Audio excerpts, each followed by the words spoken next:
전화 통화를 갖고 한국이 희망하는 수준으로 미사일 지침을 개정하기로 합의했습니다. 1톤 이상으로 늘리겠다는 우리 군의 미사일 탄도 중량 확대 계획이 탄력을 받게 됐습니다. 자유한국당이 김장겸 MBC 사장 체포영장 발부를 비판하면서 정기국회 일정을 전면 보이콧하겠다고 선언했습니다. 더불어민주당은 적폐 세력을 비호하는 국정농단 세력다운 발상이라고 비판했습니다. 노동청 소환에 응하지 않다가 어제 체포영장이 발부된 김장겸 MBC 사장이 모습을 감췄습니다. 출석 의사를 밝히지 않고 있어서 영장이 집행될지 주목됩니다. 맥도날드가 전국 모든 매장에서 불고기 버거 판매를 중단했습니다. 맥도날드 측은 지난달 25일 초등생 등 8명이 불고기 버거를 먹은 뒤 장염에 걸렸다는 신고가 들어와 선제적 조치를 취했다고 밝혔습니다. 천안 논산고속도로에서 고속버스와 승용차 등 차량 8대가 잇따라 추돌했습니다.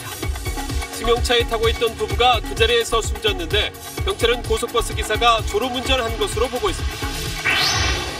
서울의 한 대형 쇼핑몰에서 여직원이 연매장 남성 직원과 말다툼을 벌이다가 휘두른 흉기에 찔려 숨졌습니다. 범행 직후 달아나던 남성은 쇼핑몰 지하로 떨어져 중태에 빠졌습니다.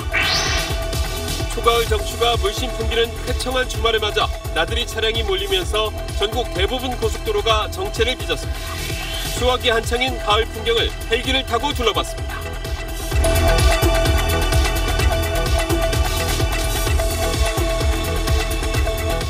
에너지를 쓰던 자동차가 수소로 에너지를 만드는 시대로 현대자동차. 여러분 안녕하십니까? 한미 정상 간 전화 통화에서 의미 있는 합의가 나왔습니다. 미사일 지침을 한국이 희망하는 수준까지 개정하기로 한 겁니다. 우리가 추진하는 미사일 탄도 중량 확대에 한층 속도가 붙을 전망입니다. 첫 소식 남승모 기자가 보도합니다. 문재인 대통령은 어젯밤 트럼프 미국 대통령과 40분간 전화 통화를 갖고 북한 도발에 따른 대응 방안을 집중 협의했습니다. 문 대통령은 미국이 대화 분위기를 조성하는 도중에 북한이 도발한 것에 대해 대단히 실망스럽고 분노한다며 강경한 입장을 밝혔습니다. 트럼프 대통령도 북한의 계속되는 도발에 단호하게 대응하면서 강력하고 분명한 메시지를 전달하는 것이 중요하다고 강조했습니다. 두 정상은 북한의 도발 위협에 맞서기 위해선 한국의 국방력 강화가 필수라고 보고 미사일 지침을 한국이 희망하는 수준으로 개정하는 데 합의했습니다. 사거리 800km를 기준으로 최대 500kg에 묶여있는 탄도 중량이 최소 1톤 이상 대폭 늘어날 것으로 기대됩니다. 자체 대북 억지력을 강조해온 우리 안보팀 내에선 쾌거라는 말까지 나왔다고 청와대 관계자는 전했습니다. 두 정상은 또 최대한의 제재와 압박으로 북한을 대화의 장으로 나오게 해 북핵 문제를 평화적으로 해결하는 것이 중요하다는 데 인식을 같이 했습니다. 이를 위해 한미동맹, 나아가 한미일 3국 간 긴밀한 공조가 필요하다는 점을 재확인했습니다. 두 정상은 이번 달 열리는 유엔 총회는 물론 오는 11월 에이펙 정상회의에서도 만나 전략적 공조와 협의를 긴밀히 지속해 가기로 했습니다. SBS 남승모입니다. 청와대와 군 당국은 미사일 탄도 중량을 적어도 1톤 이상으로 늘리겠다는 생각입니다. 탄도 중량이 2배 커지면 파괴력은 4배 커지는데 1톤 이상이 왜 중요하고 실제로 어디까지 가능할지 안정식 북한 전문 기자가 분석했습니다. 사거리 800km인 현무2C 미사일의 탄도 중량이 500kg으로 묶여있지만 우리 군은 탄도 중량이 최소 1톤은 돼야 한다고 보고 있습니다. 지하 10m 이상을 파괴할 수 있는 이른바 관통 탄도의 중량이 최소 2,000파운드, 약 907kg이어서 탄도 중량이 1톤은 돼야 북한의 지하 핵미사일 시설과 김정은의 지하 벙커를 파괴할 수 있기 때문입니다. 탄도 중량이 2배로 늘면 파괴력은 4배로 커지기 때문에 현무2C 미사일의 탄도 중량이 500kg에서 1톤으로 늘면 파괴력은 4배 늘어납니다. 군 당국은 다만 탄도 중량의 목표치를 1톤으로 한정하지는 않고 있습니다. 협상할 실무자들한테 지침을 주기를 표적의 강도와 어떤 무게가 이렇게 가야 되냐한테 한도를 정하고서 얘기하지 마라. 미사일 탄도 중량 확대에 한미가 합의한 것은 북한의 도발 수위가 높아지는 상황에서 힘으로 대북 억지력을 확보할 수밖에 없기 때문입니다. 빈센트 브룩스 주한미군 사령관은 주한미군 홈페이지에 공개한 자료에서 을지훈련 동안 북한에 긍정적인 신호를 보내고자 폭격기를 출격시키지 않았지만 변화되는 것은 없었다고 밝혔습니다. 무력 시위 자제에 대한 북한의 답은 서북도서 점령 훈련과 태평양으로의 미사일 발사였다는 것입니다. 북한과 대화를 포기한 것은 아니지만 강력한 힘으로 북한을 압박하겠다는 한미의 억지 전략이 당분간 계속될 전망입니다. SBS 안정식입니다. MBC 김장겸 사장 체포영장 발부에 반발해서 자유한국당이 정기국회 보이콧, 즉 전면 불참을 선언했습니다. 새 정부 첫 정기국회가 시작부터 파행하게 됐습니다. 최고은 기자가 취재했습니다.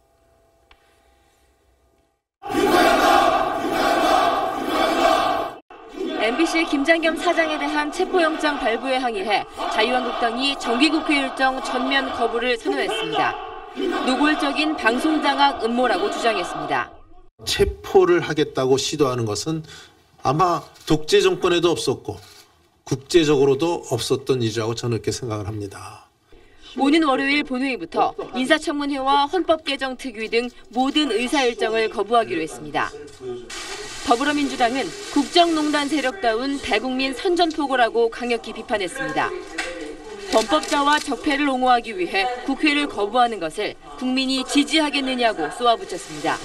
언론을 장악해 나라를 망친 적폐 세력이자 공영방송을 정권의 나팔수로 전락시킨 공범자들임을 만천에 드러내고 있습니다. 민주당 원내지도부는 한국당 불참으로 반쪽 국회가 되더라도 합의된 일정에 따라 국회는 진행될 것이라고 말했습니다. 국민의당도 명분 없는 보이콧이라며 철회를 요구했고 정의당은 한심한 코미디라고 평가했습니다. 바른정당 역시 정부 여당의 독선이 문제라면서도 의회 민주주의 마비는 원치 않는다며 선을 그었습니다. 청와대는 체포영장 발부는 정치와 무관한 사안이라며 정기국회 참여를 설득하겠다고 밝혔습니다. SBS 최고은입니다. 어제 저녁 방송의 날 기념행사에 참석했던 김장겸 MBC 사장이 오늘은 하루 종일 자취를 감췄습니다. 아직 노동청 조사에 응하겠다는 말도 없어서 체포영장이 실제로 집행될 가능성도 있습니다. 보도에 박찬근 기자입니다. 김장겸 MBC 사장이 몰려드는 취재진을 피해 현장을 빠져나갑니다. 노동청이 신청한 체포영장이 발부된 이후 급히 행사장을 떠나는 겁니다. 김 사장은 행사장을 떠난 이후 외부의 모습을 드러내지 않고 있습니다. 취재진이 자택에 찾아가 봤지만 아무런 응답이 없었습니다. 계세요. 저 SBS에서 나왔는데요. MBC 노조 측은 회사에도 나타나지 않았고 연락도 안 되고 있어 김 사장의 행방을 찾고 있다고 밝혔습니다. 김 사장이 자취를 감추면서 체포영장 집행 여부에도 관심이 쏠리고 있습니다. 검찰이 이례적으로 체포영장 발부 사실까지 공개한 건 노동청 조사에 응하지 않은 김 사장에 대한 강력한 경고로 보입니다.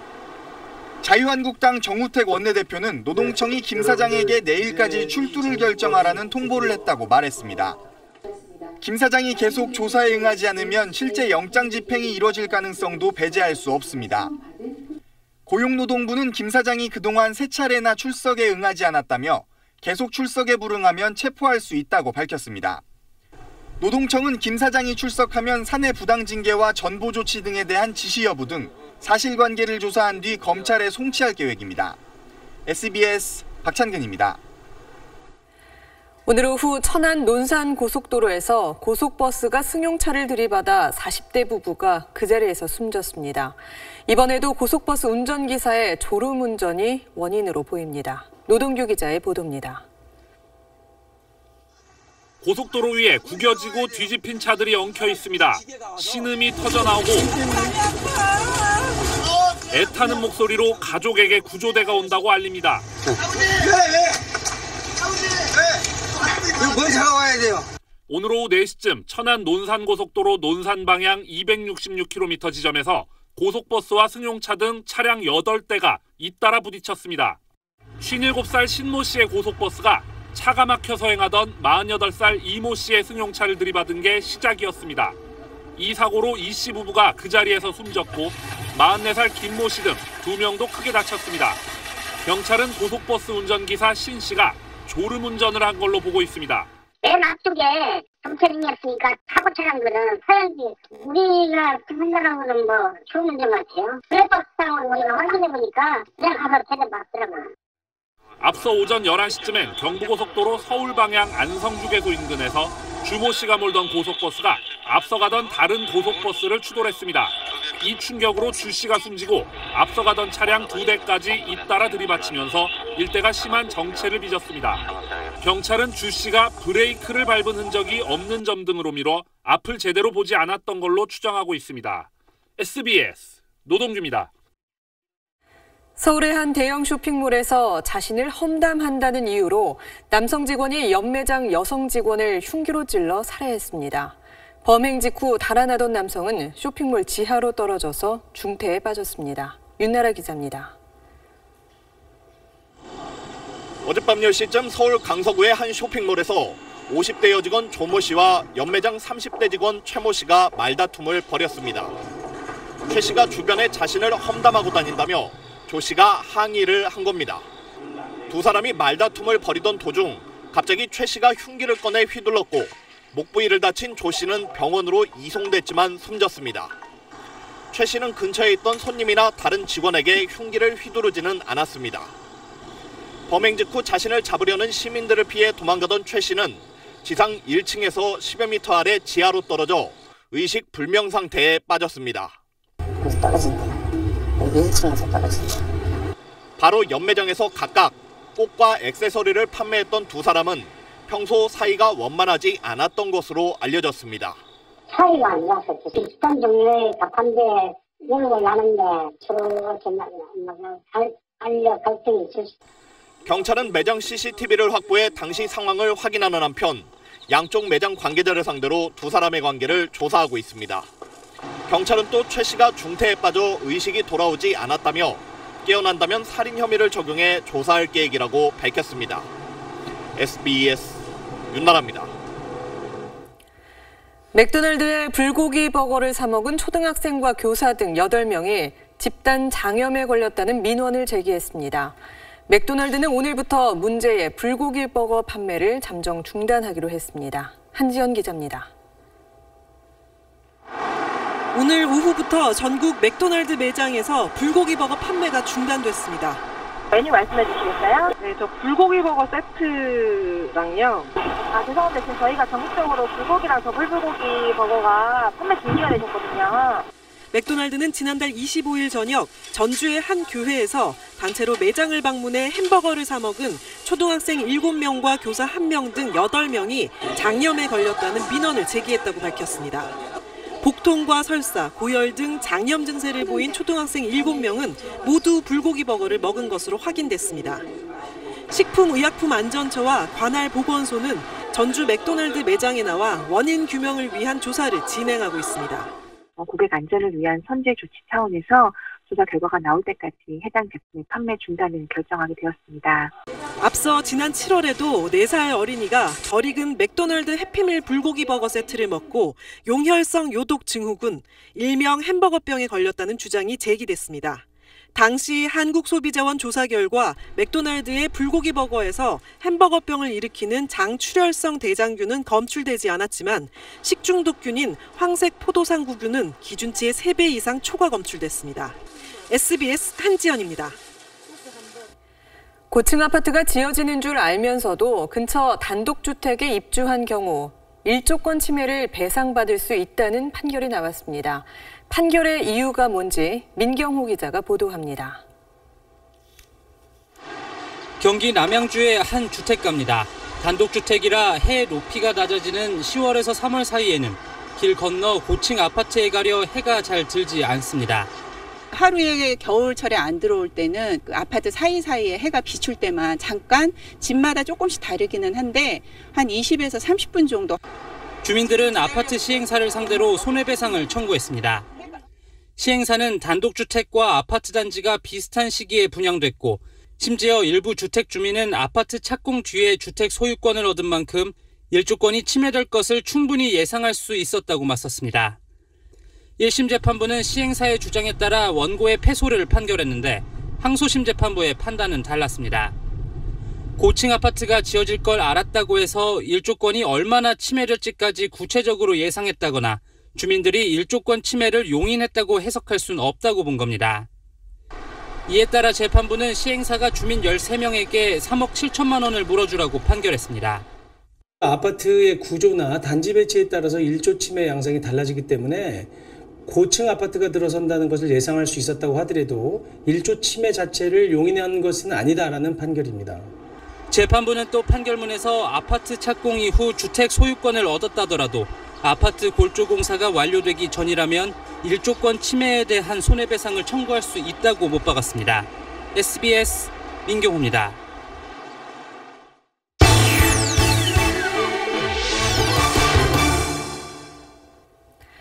오는 15일부터 휴대전화 통신비를 깎아주는 선택 약정 할인율이 25%로 늘어납니다. 통신비 줄이려면 바뀐 제도 어떻게 활용해야 할까요? 경제돋보기에서 송욱 기자가 알려드립니다. 요즘 휴대전화 판매점에 손님들의 발길이 부쩍 뜸해졌습니다. 오는 15일부터 선택 약정 할인율이 20에서 25%로 높아지는 데다 삼성과 LG 등의 스마트폰 새 모델이 곧 나오기 때문에 그 후로 구매를 미루려는 경향이 있는 겁니다. 신규나 이제 번호 이동하실 계획이신 고객님들은 이제 지금 하는 게 나은지 아니면 이제 9월 15일 날 요금 할인이 이제 인상되고 나서 하는 게 나은지 많이 물어보시고요. 선택 약정 할인은요, 이동통신사가 휴대전화 구입 비용을 보조해주는 공시지원금 대신에 통신비를 매달 일정 비율로 할인해주는 제도입니다. 공시지원금이 적은 최신 휴대전화나 비싼 요금제를 쓰는 경우에는 선택 약정을 택하는 게 유리합니다. 최신 스마트폰으로 6만 원대의 요금제에 가입할 경우에요, 할인율이 25%로 올라가면 2년간 총 혜택이 8만 원 가까이 늘어납니다. 그럼 기존 선택 약정 할인 가입자는 25% 할인율로 자동으로 넘어가느냐? 그건 아닙니다. 신규 가입자에게만 적용되기 때문에 기존 약정을 해지하고 다시 새로 약정을 맺어야 합니다. 이럴 경우 해지 위약금이 발생하기 때문에 득실을 잘 따져봐야 합니다. 2년 약정 6만 원대 요금제로 계산을 해보면 기존 약정으로 가입 후 4개월까지는 위약금보다 남은 기간 25%로 바꿔서 받는 추가 할인 금액이 더 많기 때문에 갈아타는 게 유리합니다. 하지만 그 이상이라면 위약금이 더 많아서 오히려 손해를 볼 수 있기 때문에 약정이 끝날 때까지 기다리는 게 좋습니다. SBS 송욱입니다. 이틀 전에 미군 스텔스 전투기 F-35B 넉 대가 한반도에서 첫 폭격 훈련을 했죠. 청주에서 뜨면 북한 레이더를 완벽히 무력화시킨 채 15분 내로 평양에 진입해 북한 전장 지휘부를 타격할 수 있습니다. 우리 공군은 F-35A를 내년부터 순차 도입하는데 1차분의 대당 가격이 처음 공개됐습니다. 김태훈 국방전문기자입니다. 미국 로키드 마틴 F-35 사업팀이 작성한 사업 진행 보고서입니다. 초기 양산 단계인 LRIP, 초도 소량 생산 10차분의 F-35A 76대에 우리 공군이 내년에 들여올 6대가 포함됐습니다. F-35A의 대당 가격은 평균적으로 9,460만 달러, 우리 돈 1,060억 원입니다. 초도 소량 생산 9차분보다 7.3% 인하된 가격입니다. F-35A를 차기 전투기로 선정했던 지난 2014년엔 대당 1,270억 원으로 예상했었는데 대당 200억 원 이상 가격이 내린 겁니다. 내년 6대에 이어 2019년 10대, 2020년과 2021년 12대씩 들여오는 F-35A의 가격도 매년 조금씩 인하될 것으로 군은 보고 있습니다. 공군이 도입하는 F-35A 40대의 기체 가격만 놓고 보면 5조 원에서 4조 원으로 1조 원 정도 줄어들 전망입니다. 군이 최초로 목표했던 가격보다는 높은 가격이지만 예상보다는 합리적인 가격으로 조성되고 있는 것 같습니다. 방위사업청은 기체 가격 인하분은 사업 마지막 단계 일괄적으로 정산되기 때문에 최종적인 F-35 도입 사업비는 현재로서는 확정할 수 없다고 밝혔습니다. 기체 가격은 낮아져도 배치 후 유지 보수에 드는 비용이 천문학적 수준이어서 기체 가격 인하 효과를 상쇄할 것이란 지적도 있습니다. SBS 김태훈입니다. 8.2 부동산 대책이 나온 지 한 달 됐습니다. 대책 발표 이후 서울 재건축 아파트 값은 하락으로 반전해서 한 달 만에 0.54%가 떨어졌습니다. 서울 전체 아파트 시세도 안정세로 접어들고 있습니다. 하지만 수도권이나 지방의 아파트 청약엔 여전히 사람들이 몰리고 있습니다. 부동산 대책의 한 달 효과, 이강 기자가 점검해봤습니다. 한 달 전 서울 집값을 달구던 강남 재건축 단지는 지금은 거래 절벽 상태입니다. 파리 대책 이후에 한 달 동안 매도도 없고 매수도 없는 상황입니다. 굉장히 힘들어하고 있는 상황입니다. 국토교통부 조사 결과 규제가 나온 8월 2일부터 어제까지 강남 4구의 아파트 거래량은 380여 건으로 7월 한 달 거래의 6분의 1로 줄었습니다. 가격도 지난달 서울 재건축 아파트 값은 0.54% 하락했고 서울 전체로는 5주째 가격 움직임이 거의 없습니다. 강남 청약시장도 극심한 눈치 보기 속에 분양가를 당초 예상보다 낮추는 곳이 나타나고 있습니다. 서울 서초구에 들어설 이 아파트는 당초 3.3제곱미터당 4,600만 원에 분양할 것으로 예상됐지만 결국 4,250만 원으로 낮췄습니다. 고분양가를 지향하는 정부 정책에 발맞춰가지고 주변 시세 대비해서 저희가 낮게 분양가를 책정하였습니다. 지속적인 규제가 가해지고 북핵 리스크 같은 부정적인 외부 변수도 있기 때문에 가격 조정이나 파리 대책의 효과는 연말까지 이어질 가능성이 크고요. 하지만 수도권과 일부 지방의 새 아파트 청약엔 사람들이 몰려 관심이 여전함을 보여줬습니다. 정부는 규제를 비껴간 곳에서 풍선 효과가 나타나는 등 가격 불안 조짐을 보일 경우 추가 규제책을 내놓는다는 방침입니다. SBS 이강입니다. 초강력 허리케인 하비가 강타한 미국 텍사스주에서 화학공장 폭발 사고가 또 발생했습니다. 바가지 상원까지 기승을 부리면서 물가가 뛰고 있는데 선진국이란 미국도 이럴 땐 별 수 없는 모양입니다. 정준영 특파원입니다. 휴스턴 근처의 화학공장에서 시뻘건 불길과 함께 검은 연기가 솟구쳐 오릅니다. 전력 공급이 끊겨 냉각장치 가동이 계속 중단되면서 화학물질이 또 폭발한 겁니다. This played out like we had expected it to, with the loss of refrigeration capability. The material inside the containers began to degrade. 수해 지역에서는 복구 작업이 본격화한 가운데 바가지 상온이 기승을 부리고 있습니다. Struggling for water, and they out here marking the price up, selling it high as hell. So you know it's illegal, right? 평상시엔 4~5달러면 살 수 있는 생수 24병짜리 한 팩을 4배인 $20에 팔고 있는 겁니다. 한 유통업체는 생수 한 팩을 42.96달러, 우리 돈 48,000원에 판다는 안내문을 붙여놓기도 했습니다. 한 식당에서 발행한 영수증입니다. 음식 쟁반을 제공해주는 명목으로 4.99달러가 추가돼 있습니다. Is it a need? No. Is it a want? Yes. So that's the whole thing. But I don't think people should take advantage of our wants, you know. So you could be subject to penalties of up to $25,000 per incident. You can be put out of business. 생필품 부족에 허덕이는 피해 지역 주민들에게 바가지 상술은 삶을 위협하는 또 다른 상처가 되고 있습니다. 로스앤젤레스에서 SBS 정준영입니다.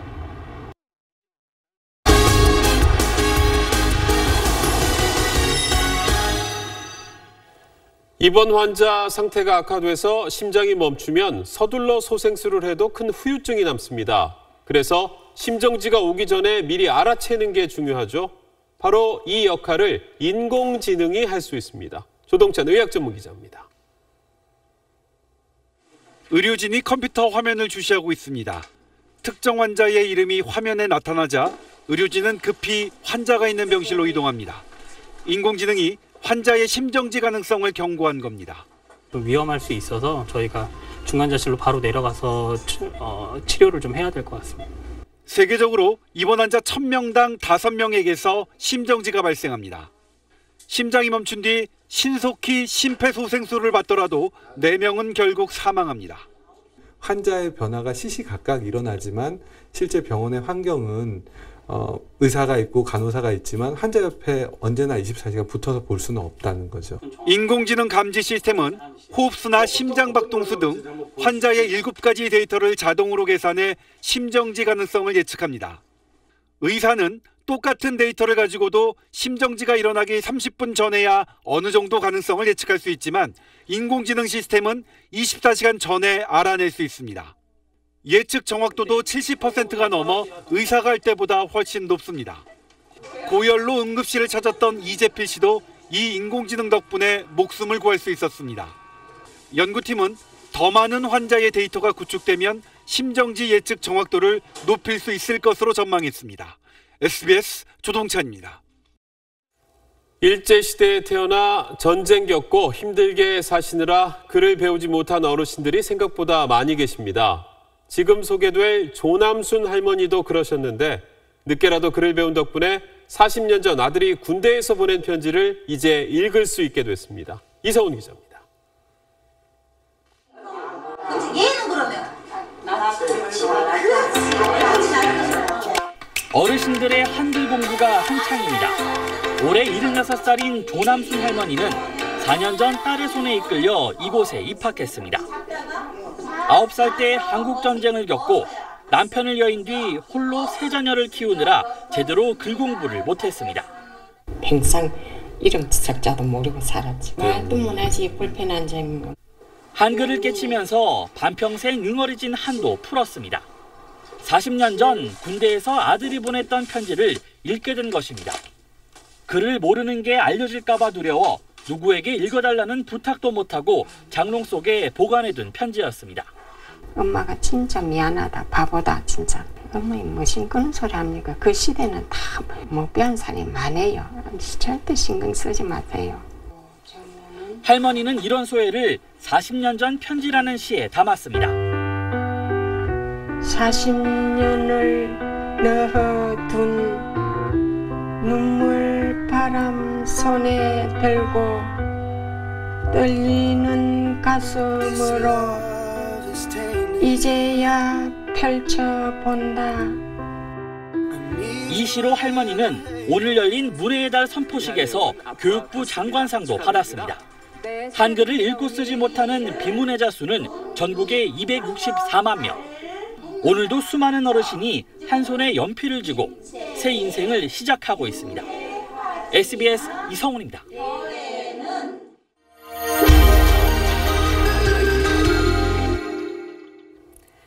요즘 소규모 양조장에서 만든 수제 맥주가 인기를 끌고 있습니다. 개성 있는 풍미를 선보이며 유명 외국 맥주와 경쟁하고 있는데요. 수제 맥주의 인기 비결이 뭔지 SBS 소셜 동영상 미디어 비디오 머그의 리포트 함께 보시죠. 첫 번째는 물, 메가, 호프, 제일 중요한 건 효모입니다. 4가지 원료만 있으면 맥주를 다 만들 수 있어요.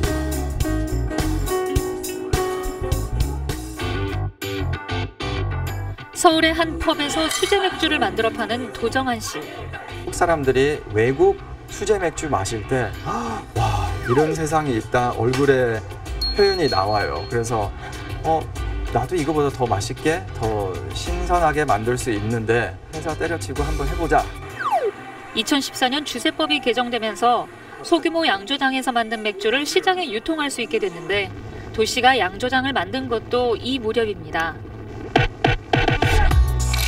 메가를 먼저 빠고 방화 자비통으로 들어가고 우린 다음에 여과를 시키고 그 다음에 침전조 안에 회오리 시키면서 뭐 안 좋은 찌꺼기들을 빼고 적절한 온도를 우리가 맞춰서 발효 탱크들로 이송시킵니다.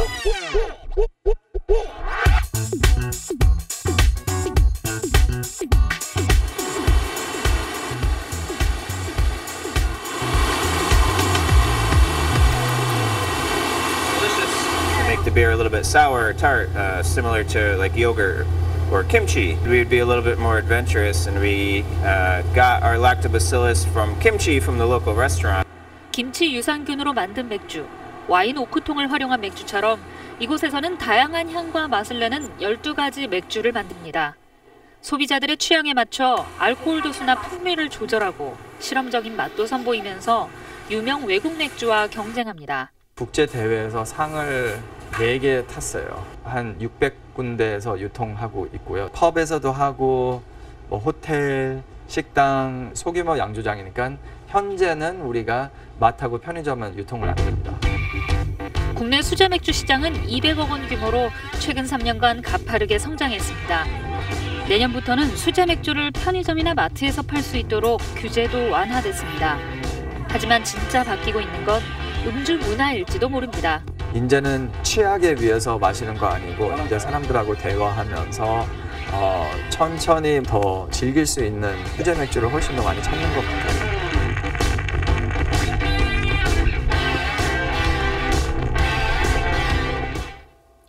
초가을 정취가 물씬 풍기는 주말을 맞아서 전국 곳곳에 나들이객들이 몰렸습니다.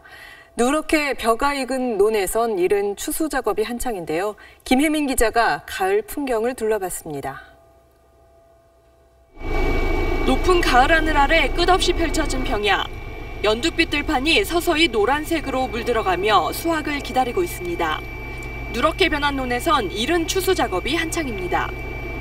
널어놓은 고추들이 가을 햇살을 받으며 익어가고 들판을 뛰노는 말들은 천고마비의 계절이 시작됐음을 실감케 합니다. 북한산 정상엔 등산객들로 발 디딜 틈이 없습니다. 아직 한낮에는 햇살이 따가웠습니다. 하지만 암벽을 타고 정상까지 올라가다 보면 청량한 가을바람이 땀과 피로를 말끔히 씻어줍니다. 소설 메밀꽃 필 무렵의 배경지에서 열린 문화축제에도 인파가 몰렸습니다. 메밀꽃이 아직 흐드러지게 피지는 않았지만 관광객들은 꽃밭을 거닐며 추억의 사진을 남기고 있습니다. 서울 도심공원엔 어느새 가을의 전령 코스모스가 찾아왔습니다. 여름에서 가을로 바뀌니까 더 선선해서 좋고 꽃도 많이 펴서 기분이 좋아요. 백화점 마네킹들도 일찌감치 가을 옷으로 갈아입었습니다. 날이 선선하잖아요, 아침 저녁으로. 그래서 이제 가을로 좀 장만하려고 나왔는데 그래도 바지를 하나 샀는데 이쁘고 괜찮네. 쾌청한 날씨 속에 나들이객 차량들이 몰리면서 전국 고속도로는 극심한 정체를 빚었습니다. SBS 김혜민입니다. 보통 미술관은 조용히 해야 하는 장소라고 생각하죠. 그런데 시끌벅적 파티가 열리고 요가까지 배울 수 있는 미술관이 등장했습니다. 권혜리 기자가 다녀왔습니다. 미술관의 폐관 시간이 다가옵니다. 안내방송에 따라 밖으로 나온 관객들이 흩어지지 않고 미술관 앞에 길게 줄지어 섭니다. 문이 닫히고 10분 뒤 건물 전체에 불이 꺼지고 기다리던 관객들이 다시 어둠 속으로 입장합니다. 손가락만한 미니 손전등에 의지해 미술관이 나눠준 스티커와 같은 그림을 찾으면 선물을 받는 미술관 속 보물찾기가 시작된 겁니다. 타투 스티커 붙이고 이런 거 붙이고 문화활동이랑 노는 거랑 같이 접목시켜서 하니까 너무 재밌고 색다르고 좋아요. 또 다른 전시장은 아예 클럽으로 변신했습니다. 미술관에서 나눠준 맥주를 들고 DJ가 뿜어내는 비트에 맞춰 몸을 흔듭니다. 전시와 오락을 결합한 이 미술관 나들이에 무려 800명이 몰렸습니다. 작가의 집으로 관람객들을 초대하는 컨셉으로 진행이 되었던 전시이기 때문에 그의 연관선상으로 파티를 한번 구성해보았습니다. 주말에 요가 강좌를 여는 미술관도 있습니다. 미술관 특유의 차분하고 깔끔한 분위기가 요가에도 안성맞춤입니다. 운동을 마친 관객들은 그대로 줄지어 미술관이 준비한 전시 투어에 참가합니다. 운동도 하고 그다음에 해설도 해주시고 하니까 일석이조로 즐길 수 있는 프로그램인 것 같아요. 조금은 엄숙했던 미술관의 이미지를 벗어던지고 대중 속 친근한 문화 공간으로 자리매김하려는 시도들이 좋은 반응을 얻고 있습니다. SBS 권혜리입니다.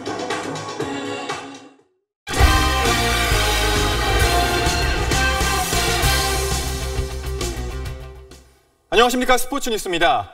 프로야구에서 무서운 상승세의 롯데가 4연승을 달렸습니다. 붉은 옷을 입은 만원 관중 앞에서 그야말로 홈런쇼를 펼쳤습니다. 유병민 기자입니다. 롯데는 오늘 입장 관중 전원에게 동백꽃 붉은 유니폼을 선물했는데 후반기 상승세 덕분에 시즌 4번째 매진을 기록하면서 사직구장 관중석은 붉게 물들었습니다. 만원 관중의 파도타기 응원으로 분위기가 한껏 달아오른 가운데 롯데 타자들은 붉은 물결을 향해 연이어 홈런포를 쏘아올렸습니다.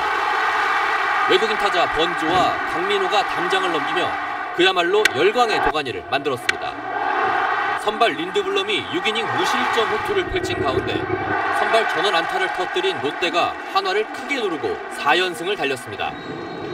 다승 선두인 기아 양현종은 아쉽게 18승 기회를 다음으로 미뤘습니다. 넥센전에서 6이닝 2실점을 호투했지만 불펜 난조로 승리를 놓쳤습니다. 기아는 9회 100여 넉 점을 뽑아내며 5연승을 질주했습니다. 3위 NC는 갈 길 바쁜 LG를 6대0으로 꺾고 3연패에서 탈출했습니다. 세계 청소년 야구 선수권에서 우리나라가 호주를 4대1로 꺾고 첫 경기를 승리로 장식했습니다. 경남고 2학년 서준원 투수가 7이닝 1실점으로 호투했습니다. 역대 최강으로 평가받는 이번 대표팀은 2009년 이후 8년 만에 우승에 도전합니다. SBS 유병민입니다. 국가대표 차출 선수가 없는 프로축구 제주와 광주가 유일한 K리그 경기를 펼치고 있는데요. 제주의 오반석 선수가 다리 사이를 꿰뚫는 헤딩 선제골을 뽑았습니다.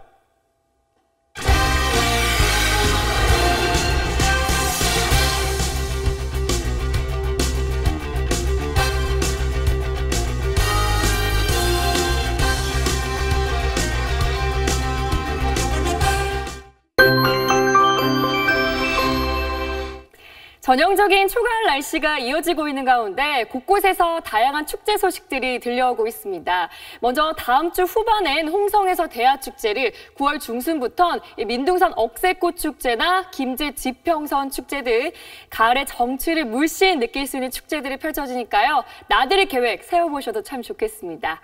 내일 날씨도 오늘과 거의 비슷합니다. 다만 10도 이상으로 벌어지는 큰 일교차에 대비해서 옷차림에 항상 유의하시고요. 또 낮에는 자외선이 강하니까 자외선 차단에도 항상 신경 쓰시기 바랍니다. 내일도 쾌청합니다만 동해안 지방에선 당분간 너울성 파도를 조심해야겠습니다. 중부지방의 한낮 기온은 서울 29도, 춘천 28도 예상되고요. 남부지방에서도 광주와 대구의 낮 기온 29도로 오늘과 비슷해서 낮에는 다소 덥겠습니다. 다음 주 초 또 비 소식이 있습니다. 월요일 밤 제주도부터 비가 시작돼 화요일에는 충청 이남지방으로, 수요일에는 전국으로 확대되겠습니다. 날씨였습니다. 정권이 바뀔 때마다 공영방송이 흔들리는 것 같아 안타깝습니다. 애초부터 국민의 것을 그대로 국민의 것으로 두었다면 이런 일은 없었겠죠. 같은 과오를 반복하지 않기를 바랍니다. 8시 뉴스는 마치겠습니다. 고맙습니다.